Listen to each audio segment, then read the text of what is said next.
Hi everyone, thanks again for tuning into the Universal Design Project. I had the opportunity to sit down with one of my close colleagues and friends from graduate school to hear about her story and what it was like having Guillain Barre syndrome. It was 2006 and Maggie had just graduated high school. She was 18 years old and she was looking forward to transitioning from a former high school student into a first-year freshman at Randolph-Macon College. 2 weeks after Maggie had received the panel of vaccinations required by the college, including the meningococcal meningitis vaccination, she began experiencing the initial onset of symptoms associated with Guillain Barre syndrome. You'll hear Maggie describe what it was like overcoming this debilitating condition, as well as some of the difficulties she faced navigating her home and in the community. You'll also hear Maggie discuss the ways in which having a disability impacted her social interactions. Thanks again for listening to Maggie's story. So my name is Maggie Sheffield and I'm currently 30 years old and I'm completing my doctoral project at Murphy-Deming College of Health Sciences, and I'll graduate with a doctorate in occupational therapy in May of this year. Tell me some basic details about your disability. So in June of 2006, when I was 18 years old, I was diagnosed with Guillain Barre syndrome, otherwise known as acute inflammatory demyelinating polyneuropathy. Tell us a little bit about how the disability manifested and how that affected you physically. So in order to come to college, I had to take a panel of vaccinations, and that included the meningitis vaccination. And 2 weeks following receiving the meningitis vaccination, I started exhibiting symptoms. And now my particular case was elicited by the meningitis vaccination, but I'm not saying that vaccinations are bad. Okay. It could have been a stomach virus, it could have been a bacterial infection, anything could have elicited my Guillain Barre. So I always tell people, don't not get vaccinations, especially meningitis, because the first symptoms are flu-like symptoms and followed by death. Get your meningitis vaccination. But side note, 2 weeks after I received the meningitis vaccination, I started having tingling in my hands and feet, followed by tingling in my tongue, because my particular presentation of Guillain Barre had cranial nerve involvement. Not all Guillain Barre syndromes for everyone have cranial nerve involvement, but following the tingling sensation in my hands, feet, and tongue was large muscle groups becoming stiff and heavy feeling, almost as if someone was gradually replacing all my muscles with cotton balls made of lead. Because it had like a stuffed feeling. Like I couldn't feel or move, and it felt heavy. That's interesting. Everything felt heavy. I started having trouble running, getting any lift. When I first started exhibiting symptoms, I was at the beach, and we were playing frisbee on the beach, and I just couldn't get any lift in deep sand. Right. And at first I attributed it to stress and stiffness from the drive down, because I drove from Raleigh down to just south of Myrtle Beach, and it had rained the whole trip, so I thought, I'm stiff, it's nothing, 18-year-old. It's the weather, arthritis is kicking in. I don't know, what? I just brushed it off, and brushed it off some more, until my mom's like, we're not brushing this off anymore, we're going home. And the progression at that point, so I had been having symptoms for a Saturday, a Sunday, a Monday, a Tuesday, and a Wednesday. And I was becoming progressively weaker, having trouble walking, having trouble balancing. Stairs became a real issue. My brother, who is 6'4", had to fireman carry me with my father up the stairs. At that point, I had to walk holding on to someone, and I was pretty much in my house, because we didn't have a wheelchair or anything. So I was either in the house during that week of trying to decide what was wrong, or in the car going to the doctor, and barely able to walk in and out of the doctor's office. So it was just progressive over my entire body. Big picture, over a week, I went from fully functioning, just graduated from high school, 18-year-old, fit, active, to completely not functioning on a normal level, completely debilitated in a hospital bed. Wow. I was only misdiagnosed for a week. I started exhibiting symptoms on a Saturday, and I received diagnostic procedures on a Wednesday, and they were going to redo the diagnostic procedures, but over the weekend my symptoms were exacerbated. Sunday, the right side of my face went to sleep, and my mom called my pediatrician on the phone and said, "Terry, we've got to, this is really something very wrong," because they had tested me for parvo, mono, and Lyme's. Okay. And that's what they were going to retest me for. And she said, "This is something serious, Terry. I don't know what it is, but can we get a neurology appointment?" And my pediatrician, Dr. Terry Brenneman, got me a neurology appointment with Dr. John Wooten with Raleigh Neurology. He came in early, bless his heart, and saw me that Monday morning. And at that point, I had no deep tendon reflexes. My peripheral sensation was all off. I could barely walk. I insisted on walking into the neurology building, but I could barely walk. When Dr. Wooten pushed against my hands, it flew back. I had no resistance. And he took me over to the adult neurology side of the building, and Dr. Wong did more diagnostic testing, filament tests where they listened to my muscles, nerve conduction tests. And so I had Dr. Wong, Dr. Wooten, my mom, 2 techs, and me in a room doing diagnostic testing. And Dr. Wong thankfully had familiarity with the disorder and diagnosed me on the spot. And I was in the hospital in 2 hours. Wow. I was at Wake Med Hospital in Raleigh, North Carolina, and I received a treatment called plasmapheresis. It's in the dialysis ward, so it's a machine very similar to a dialysis machine, only instead of removing just your blood, it removes your blood and spins it through a centrifuge and removes the plasma. And they replace your plasma with a sterile albumin substitute. And that removes all of the immune system markers that are telling my immune system to attack my peripheral nervous system. Guillain Barre syndrome is an autoimmune disorder that causes your body to attack the myelin sheaths around your nerves. So during those first 2 weeks, I received 6 plasmapheresis treatments and a final plasma transfusion at the end of those. I had you can barely see the scar anymore. It's right here, right above my collarbone. I had a temporary subclavian catheter put in at 1 o'clock. I had my first plasmapheresis treatment at 2:30. I had a chest x-ray at 6:30, 7 o'clock when they got done with the first plasmapheresis treatment. And I had a complete mental breakdown at 9 o'clock. Wow.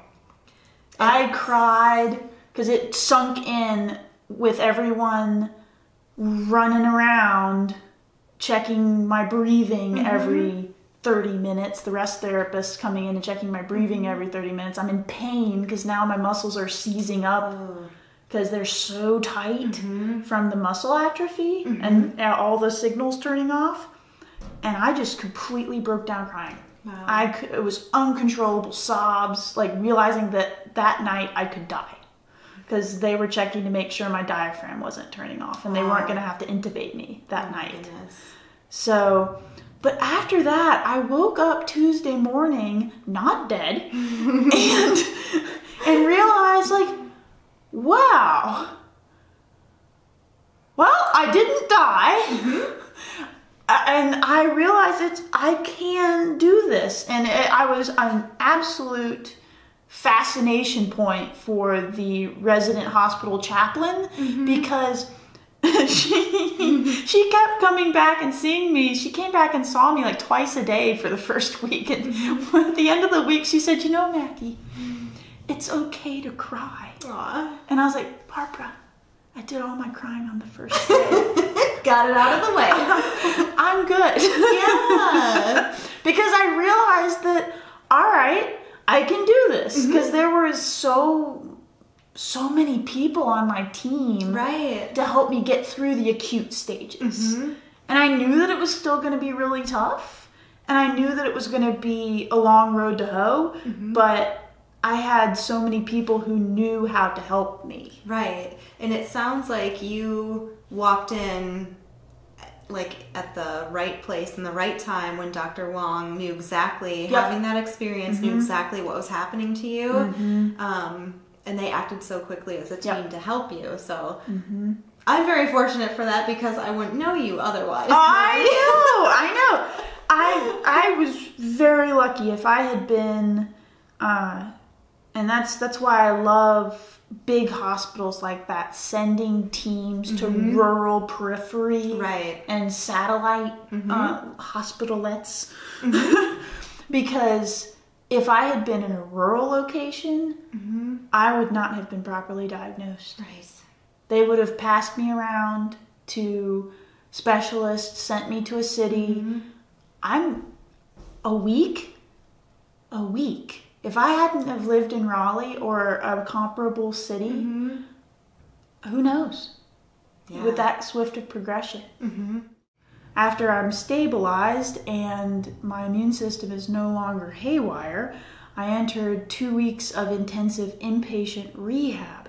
And that's when we could really start getting a handle on how this condition was going to affect my ability to engage with the community. Because while you're in the hospital, you don't really think about how this is going to affect your ability to engage in the community because hospitals are pretty accessible. Right. When I was in inpatient rehab, they gave me the green dot on my wheelchair saying that I could go wherever I wanted. And I was completely mobile and free to go throughout the hospital, weak but free. But when I was released from inpatient rehab, it became very clear that I was going to have to adjust to being back out in the community. There was a degree of preparation in the hospital. The recreational therapists at that hospital did all the wheelchair training. The recreational therapist did? Did you have any occupational therapists? I did. I had two physical therapists, an occupational therapist, and a rec therapist. Great. And the rec therapist did all of the wheelchair training. Okay. Because they were still under the assumption that I was going to be in a wheelchair until December. Okay. And I was released, so beginning of June, admitted to the hospital, and so it was beginning of July when I was released from the hospital. Okay, wow. And I was still using a wheelchair for long distance. I could walk, but not well at my release from the hospital. So the rec therapist prepared me for how to navigate a ramp, how to navigate inclines, how to navigate going down and uphill. And you just don't realize what an incline is until you have to wheel a wheelchair up an incline. Right. That only an inch of rise for every foot of run becomes very appreciated. Yes. In proper ramp design, because it is challenging, especially when you're recovering from a condition that affected you tetraplegically, when all of your limbs and your head were affected. Right. I had a really hard time, even though this was my only mode of moving, I had a really hard time negotiating the wheelchair. And fortunately, I regained enough function early on that I was able to graduate to using crutches because I refused to use a walker. Okay. Because even though that would have offered me the most support and stability ambulating, I didn't like the look of it. I was 18. I was a bullheaded 18-year-old. I didn't want a walker, so I used crutches. And that still, the navigating terrain, uneven sidewalks, was challenging because I just didn't have any proprioceptive awareness. If I closed my eyes, I would list sideways. I had very little walking strength at all.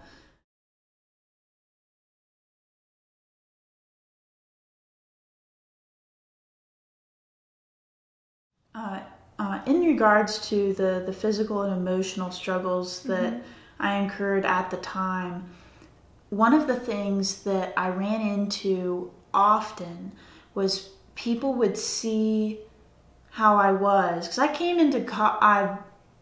out of the hospital still using a wheelchair, but I was soon able to graduate to crutches, and people would see me in the grocery store, because I walked essentially like a quadruped.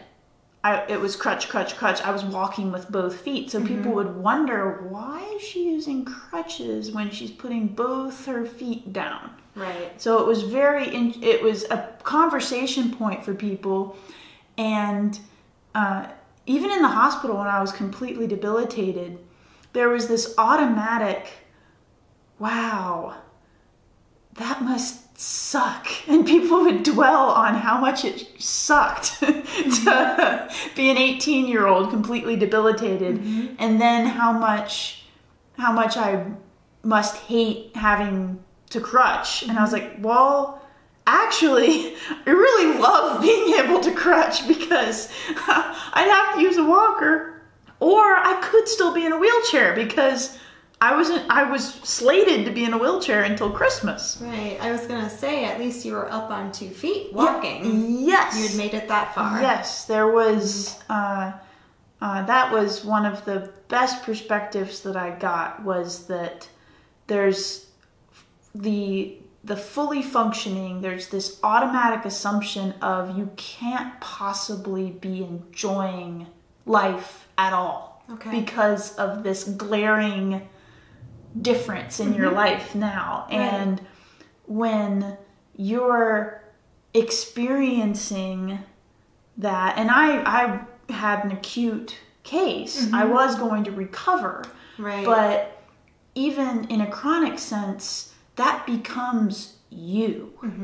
That becomes something that it is. So there's no sense in dwelling on what was. This is you now. And it's like we put on our clothes in the morning and we don't really feel them. Right. After you put them on, that your body kind of adjusts. It's like an afterthought. Yeah. Well, when you are experiencing something, yes, things may be harder, but that's you. You become what you're doing. And there was that constant automatic assumption of, man, how can you enjoy anything? I felt like everyone was feeling that for me. Like, how can you enjoy anything? I was like, I can enjoy a lot of things. Thank you very much. Right. And now that you mention that, Maggie, it's interesting because as we've done some of the other interviews, people often refer to that as, they'll just say, it's become my new normal. So we don't really think about ourselves walking around day to day as like, oh, this is me, I'm normal, but it's just something that kind of is in our subconscious. But if it becomes your new normal at the time, even if it's just temporary, you adjust and you move along. Yeah, I was really struck by the remarkable ability of humans to adopt and adapt. It's just like me now, I'm sure there's some triathletes or those pentathlons and Ironmen that look at us and go, oh, you puny humans, how do you enjoy anything? Because they're that much higher in level of function than I am now. Right. And who am I to look at someone that moves different, walks different, interacts with their environment differently than I do and say, how can you enjoy anything? Right. So I think that's a really important message. Yeah. Yeah.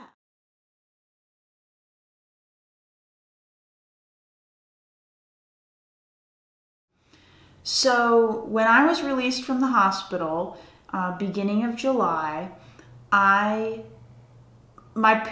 since we knew that it was going to be an acute condition, we didn't make any lasting changes to the home, but we had to change my family's routine. Okay. Because I had to, there was no way to put a bed downstairs unless I slept on the couch in the living room.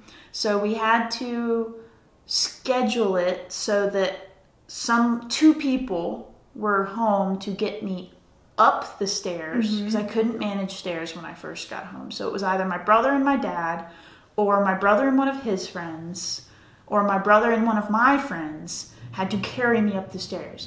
Thankfully, I lost a lot of weight in the hospital. So I was probably 123 when I came home. Okay. So that helped a little bit. But they had to get me upstairs when I got home from the hospital. And then I had to go up and down the stairs twice during the day.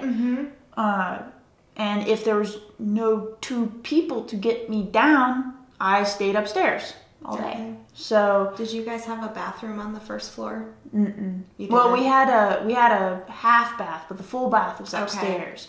And we put in a tub bench.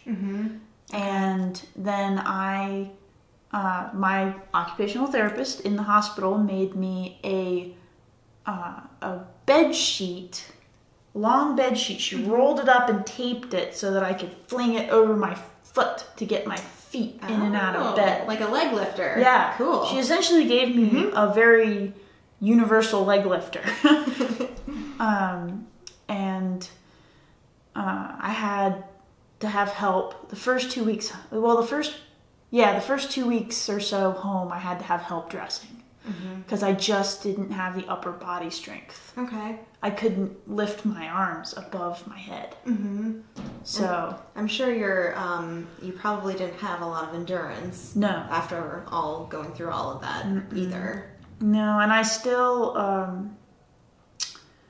what is the condition where your blood pressure drops really fast when you stand up? Orthostatic hypertension. Or I had orthostatic hypertension, so I had to have a raised toilet seat, and I had to stand up really slow and brace against the wall after sitting on the toilet or standing up from bed. Right. And learned that hard way. Stood up too fast one time and passed out in the middle of the night. No. I mean, crash onto my bathroom floor. So orthostatic hypertension is a real thing. Yes, it is.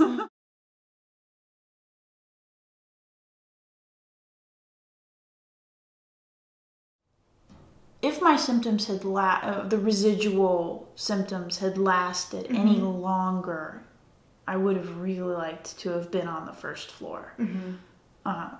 Been like somehow gotten a cot or a bed in the living room, and there had been the ability to either sponge bathe or something, because I felt like the way my parents' house was set up, everyone was always on the first floor. So I felt like I was kind of stuck on the second floor sometimes, and I would just end up watching TV because I couldn't really read, because I couldn't sustain endurance to read.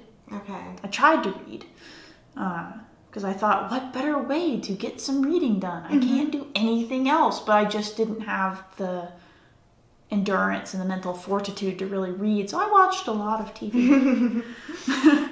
And I think, so now that you say that, I think if their home would have been designed a little bit differently, where there was a bedroom on the first floor and a full bathroom, then you wouldn't have wanted to make those changes, or even, settled for just sleeping in a cot. If there was an actual bedroom down there, then there wouldn't be any problems. So I think that's one of the things that we think about when we talk about home design, is making sure that there's a functional bedroom on the first floor, or something that you can turn into a bedroom, and then a full bathroom. So what changed about getting out into the community for appointments and driving? My mom had to drive. I was, again, got out at the beginning of July, and I had orientation the last week of August for college. I went to Randolph-Macon College in Ashland, Virginia. And I got my doctors to approve me being able to be retested to drive at the end of August. Wow. Like right before I was going to go to orientation for school. They approved me.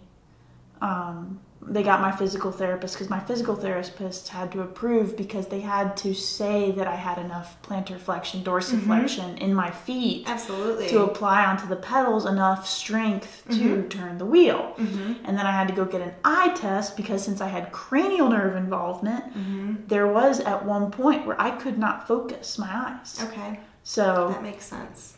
So I had to go get an eye test and get my PT to sign off, and my doctors to sign off that I was medically stable enough. And so I got back to driving, but I did not drive until end of August, right when I went back to school. Okay. Sounds like you made it just in time. Yeah, and I still did not, I never drove at night, and I never drove long distances that whole first fall I was in school. Yeah.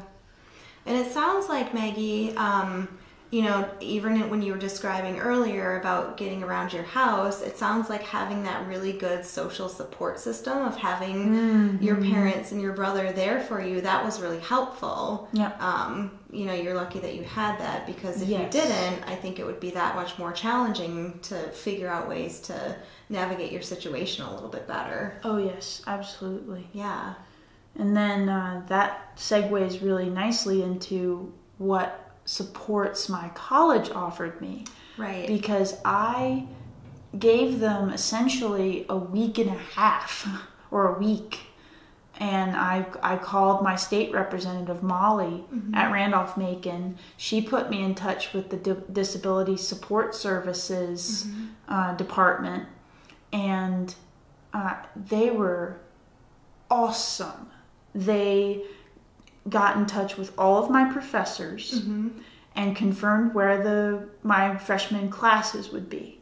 One of the classes was on a second floor of a building that did not have an elevator, and they had it changed to a first floor classroom so that I could access it. They gave me an elevator key for the science building so that I could access the elevator that was not usually accessible by students, but it was a 3-story building. So I needed to be able to access the higher floors. Right. They assigned me an upperclassman to carry my books, since I couldn't carry a backpack. I could just barely crutch. They changed my dorm room to a handicap accessible dorm room on an all first floor dorm, because the freshman one group of freshman dorms at Randolph-Macon is all one level. Okay. And not even any steps to enter, just right in on ground floor. And the way mine was, I had my parking space. I would walk, because I had a handicapped parking space. I'd walk maybe 12 steps to the door and then make a U-turn into my room. Okay. So it was amazing. The room had a private bath. My roommate loved me. She thought it was the coolest thing in the world to have a roommate with a disability, because we had a private bathroom and everyone else had to use the public bath in the middle of the dorm. Right. So bonus. Right. So did you have any trouble getting the accommodations that you needed, None. Maggie? Absolutely none. Good. They set them up in, like I said, maybe a week, 10 days. Wow. They set those accommodations up. That's great. And without even batting an eyelash, I didn't even get the, okay, and like, well, you'll have to sign this and this and this. It was, let's get these all in place, and then we can worry about paperwork. Okay. Wow. It was amazing. I've never heard of a better experience with disability support services at another college. I hope that they're out there, but I do too. I've heard tougher stories. Yeah, it sounds like you were really fortunate to have had that support as well. Yeah, because I wasn't expecting it. I was expecting them to say, well, maybe you should defer and come when you're more able. And no, they said, we didn't accept you based on your physical capabilities. Right. You're not sports scholarship. we accepted you because of your mental fortitude. Yeah. Do you feel you're still able to mentally perform? And I said, yes. And they said, well, come. Okay. So. That's awesome. I love that. Yeah.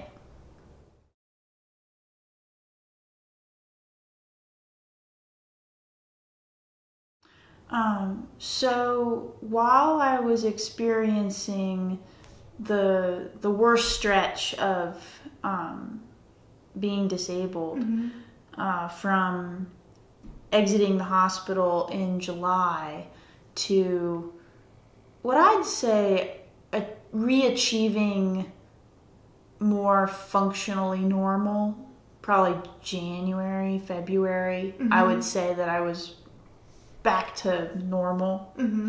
I was not able to do any of my previous recreational pursuits, wasn't able to ride my horse, wasn't able to do the extent of the outdoor activities that I usually did. But I'm interested in enough things that it wasn't burdensome. I missed riding my horse most of all, but it wasn't as much of a hindrance as it could have been, just because I'm fortunate that I'm interested in a lot of things. Right. Okay. So that helped. And it also helped that I was able to start crutching, because if I had stayed using the wheelchair until Christmas,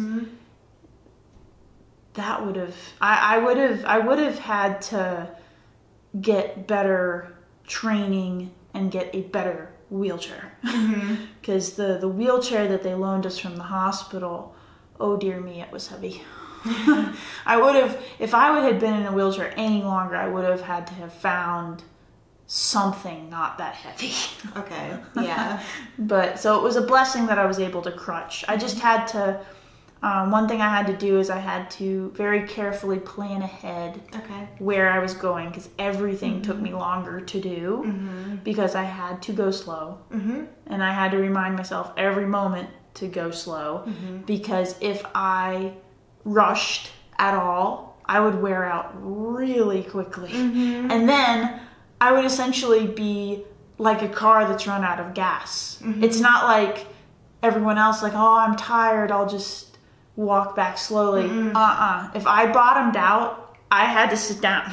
You just stopped. I had to stop. That was the first time I'd ever experienced being my muscles just stopping. It wasn't just that I was tired, it was like I was done. So pacing myself was really important. And even though I knew consciously that I needed to pace myself and conserve energy, thank you OTs, thank you PTs, thank you RTs for telling me that and giving me those strategies and practicing them with me.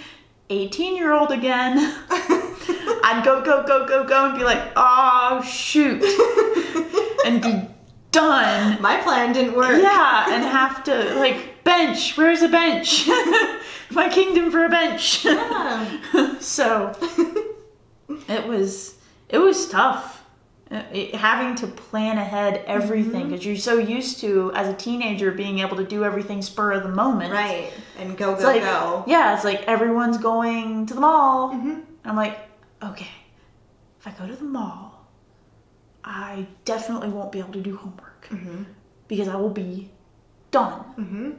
And so I had to really carefully, that first fall when everyone was doing their freshman thing, oh my gosh, I am so lucky I am not a social creature. I won that first fall because everyone else was like doing the frat sorority hop. I was doing my homework. Right.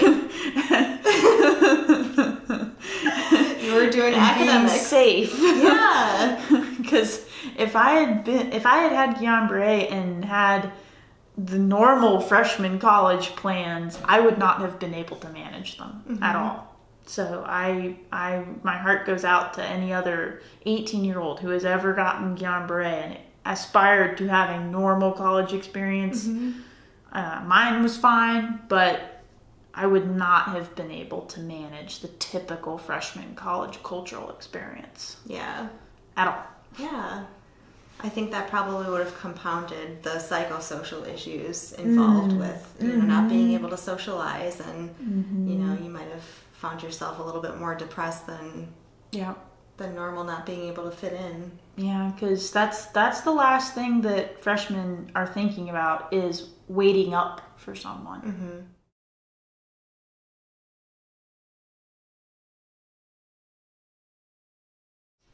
I was very fortunate that I went to a small college, because one thing that became very apparent early on in college is my mom said, because I was thinking, like, well, was it the best idea that I went to a small college? And my mom emphasized, like, think if you had gone to UNC Chapel Hill or State or Appalachian or any of the other bigger schools that you applied to, you would not have been able to go. You would have had to have deferred. Right. Because one thing that really helped was that Ashland was a small community.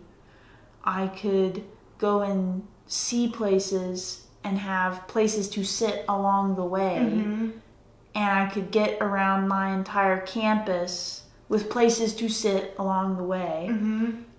Very easily. But if my world was any bigger during that summer and that first fall, that would have been having things close that I needed, and being able to drive and having my handicap placard were the biggest assets. Because if I had had to rely on public transportation and navigate a bigger area, I would have had to do so much planning. I'm assuming that there were like a lot of paved sidewalks for you to be able to navigate on, because I know some campuses are set up or were set up in the past where they don't have, you know, a lot of paths for people to navigate if they need them. So, okay. Yeah. Yeah. Yeah, our school was set up so well that we actually had several students who were blind attend Randolph-Macon, because they're like mobility specialists. Orientation mobility specialists. Yes, orientation mobility specialists. They loved our campus. That's I awesome. actually got to talk to one while I was still at school, because I saw him doing a training session, and after the training session, I flagged him down. I was like, what were you doing? 'Cause that was the first time I'd ever seen an orientation mobility specialist. And he's like, I just love your campus because it's set up in such an efficient, predictable way as far as paths are concerned. So that's great. That was nice. Yeah.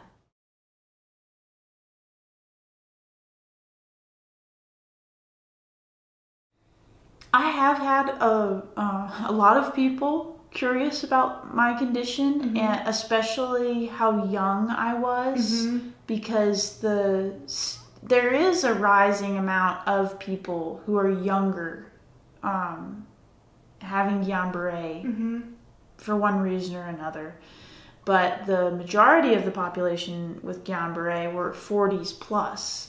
So people are curious, like, how do you come back from having a completely total body debilitating experience? People are just fascinated. Like, what, you were 18? Right. And you were almost completely paralyzed? How did you... Always their first question was, when did you feel normal again? They're like, whoa, whoa. When did you feel normal again? I was like, well, depends on what you need for normal. Did you have, or did you know a lot of people, or were you connected with anyone who had Guillain Barre when you were going through that experience? No one. Okay. No one. I was the only one they had seen in that hospital that my PA could remember. My neurologist had seen people with Guillain Barre before, but that particular team at that hospital at the time, I had a PA and my rest therapists, my RTs, my OTs, my PTs. The one PT had seen someone with Guillain Barre, but they had been older. Okay. But just that particular team was not familiar with it, and when I joined, I did a group with my rec therapist of new wheelchair users. Okay. And that was the only really support group that I had, was people first learning how to use a wheelchair to navigate in the community. Okay. And then when you were out in the community, like grocery shopping or doing anything like that, did you find that people were willing to come and ask you questions, or did you find maybe it was the opposite way, where they looked like they wanted to ask the question, but they kind of held back a little bit? Yeah, that. Especially being a young person with the crutches were more socially acceptable. People looked perplexed because they couldn't figure out why I was walking like that. Because I would walk hand forward, foot forward, and alternate. Okay. Just to keep balance. Because that's all I needed them for, was to balance. Okay. The more looks I got was when I started walking with a cane. Oh. Because I crutched. See, I was using the wheelchair till end of August, right before I went to school. I crutched September, October, and used a cane November, December, January, February. I used a cane. And I got more looks with the cane because people, that perplexes people when someone my age, because 18, turned 19, using a cane. And people actually, I got more questions. One, I had a really cool looking cane. That helped too. It's like, that's a cool looking cane. Why are you using a cane? The cane was more approachable than the crutches. The crutches, I got a lot of perplexed looks because of the way you were using them. Yeah. But then it was the cane because maybe people were typically used to seeing somebody in an older age group using a cane. Okay, that makes sense.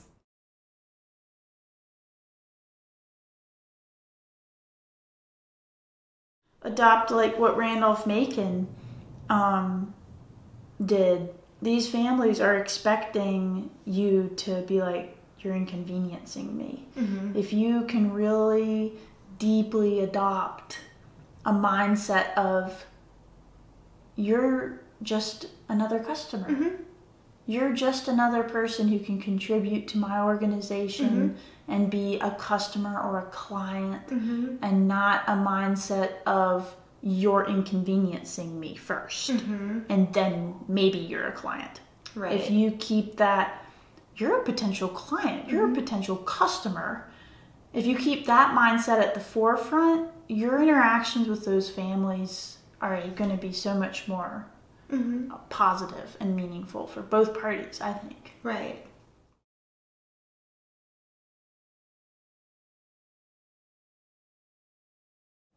I lost friends because, like I said, freshmen in college are not in the time in their life to wait for people. So of the friends I had, well, I didn't have a lot of friends anyway, but of the friends I had, I kept one. Okay. Through the entire ordeal. And then making friends in college, my roommate was fantastic. But I just didn't have the energy to go to a lot of social events. I went to some AMSA meetings with my roommate. That was the LGBTQ support group on campus, which she was a member of pretty quickly. And I went to a few of those with her, but I just was so done by the end of the day. Getting to and from class, my energy expenditure would limit how many social events I could go to. So after you recovered from your Guillain Barre, Maggie, did you amend any of those friendships that sort of dissipated after? I kept in touch with them, but it was never the same because you want people in your life that admire more about you than one set of characteristics. You want to be appreciated on more levels than that. And that was my first experience with that. Okay. Yeah. That's true though. I mean, yeah. I think that's just like the general rule of thumb. Like stick by people's sides no matter what. Yeah. Well, people are sometimes, and that's okay, that if that's what was meaningful for them, they are friends with you for a set of characteristics. And that's who they're friends with. And right now I have a really good complement of friends who admire me for more than one set of who I am. Yeah. Which is cool. Yeah. That's really cool.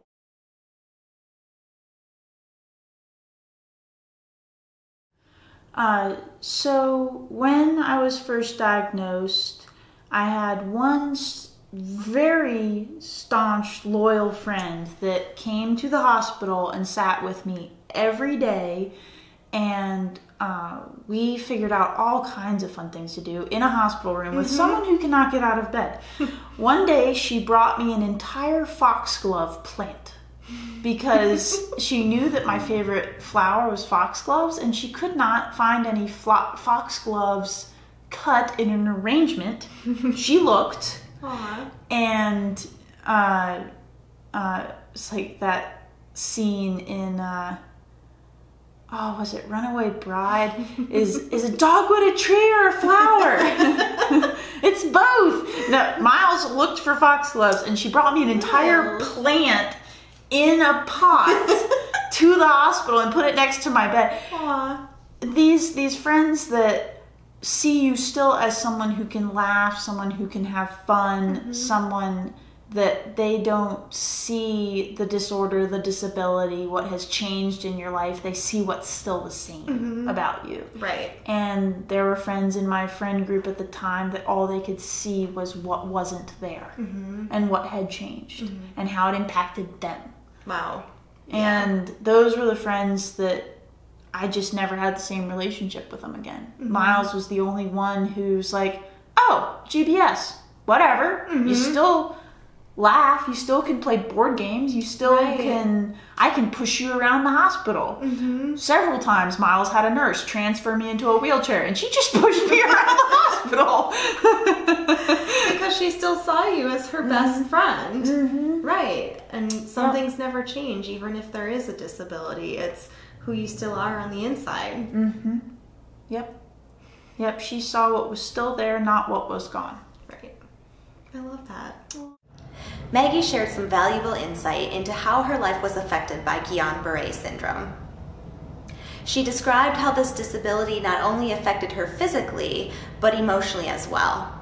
Maggie highlighted the key features within her home and in the community in which she felt were necessary to support her while she experienced mobility issues due to increased fatigue and muscle weakness. During our conversation, we talked about home design. If homes can be designed with first-level full bathrooms and a functional space to incorporate a bedroom, situations like Maggie's, where disability spontaneously arises, become less troublesome for supporting individuals within their homes. I really hope you enjoyed Maggie's story as much as I did. I'd like to thank you, Maggie, for sharing your story and always being an inspiration to me and a dear friend. Thanks again for listening, and I hope you tune into more stories from the Universal Design Project.